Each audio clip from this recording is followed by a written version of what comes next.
Hello everyone and most welcome again. We're going to talk about the articles a and the. Now this can be very confusing, so please make sure you pay your full attention. We use article, upon top nouns to look at them next level and learn this more. تاسو وایئ چې article وړه موضوع ده. موږ باید ولې ټول فوکس په article باندې وکړو. په سکرین تاسو کومې جملې ښکاري. I go to a university. He is a unique person. I need an Axera. زه فکر کوم تاسو کنفیوز شوئ ځکه د یو لپاره مو ولې ا راوړې ده او د ایکس لپاره مو ولې ان راوړې ده. نو که غواړئ چې ارټیکل صحیح زده کړئ او دا جملې وپېژنئ نو ویډیو تر پایه وګورئ. راځئ چې د ارټیکل صحیح تلفظ یا پرناونسیشن زده کړو. آرټیکل د آر ساوند ته پام وکړئ. آرټیکل عبارت دی له ا ان د. دا آرټیکل دی. د ا او ان یو مطلب دی. په پښتو کې موږ وایو یو کور، یو مڼه، یو کار، یو موټر. په انګلیش کې موږ د ا او ان څخه کار اخلو. د ان دا د واویل ساوند لپاره استعمالوو، د واویل تور لپاره. واویل توري به تاسو پېژنئ په سکرین تاسو ښکاري.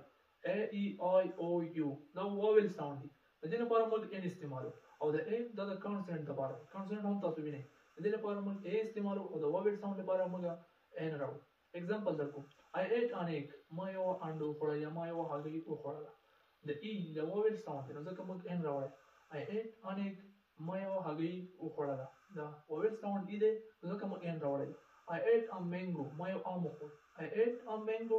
ما یو ام وخوړ. دا ام دا د واویل ساوند نه دی نو ځکه موږ ا راوړې ده.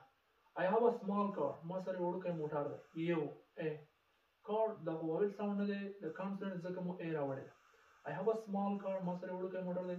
I had a big car. ما سره یو غټ موټر وو.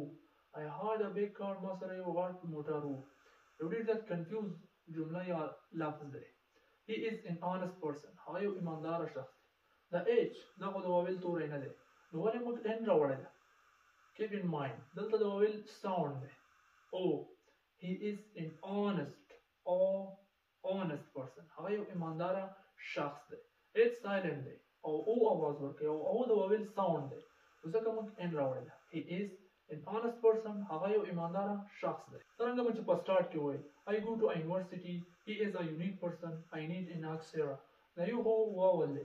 ولې موږ ا راوړی ده. په کار موږ ته چې موږ n راوړی وای یعنې ولې مو یو ته هم ا راوړی ده. نو دلته د کانسوننټ ساوند دی. په هر ځای کې د واویل ساوند او د کانسوننټ ساوند ته پام وکړئ. تورو ته نه بلکې ساوند ته. څرنګه چې د واویل ساوند په honest کوو.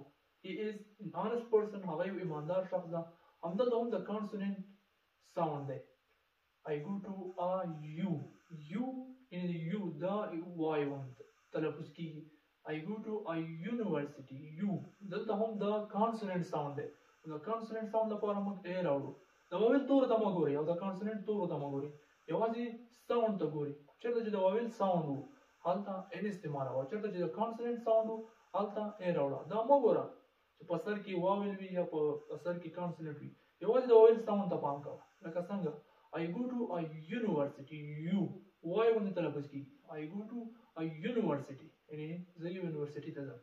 He is a unique person. دلته موږ ولې ا راوړې ده. U دلته هم د وای ساوند دی. He is a unique. U د وای ساوند تلفظ U. He is a unique person. هغه یو ایمانداره شخص. I need an Axera. زه فکر کوم چې دلته جمله باید تاسو جوړه کړئ. په کمنټ باکس کې موږ ته ووایئ چې دلته موږ ولې n اچولی ده. He is sorry I need an Axera. دلته موږ ولې n راوړی ده. نو زه باید درته تاسو ووایم Axera. ان د I ساوند دی نو ځکه د واویل ساوند دی.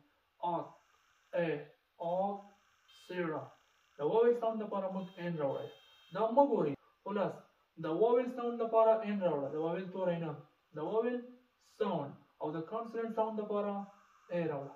او د بې مثاله یونیک څیزونو لپاره د هغوی چې څه مثال نه وي د هغه لپاره زه راوړه. د اسمان سپوږمۍ داسې یونیک او مشخص یا بې مثاله شیانو لپاره زه راوړه. امید دی تاسو به ارټیکل زده کړي وي. د دې صحیح تلفظ پروناونسیشن او د دې په جملو کې استعمال به مو هم زده کړی وي. که چېرته تاسو دا زده کړي وي زما له تاسو څخه یو کوېشن دی.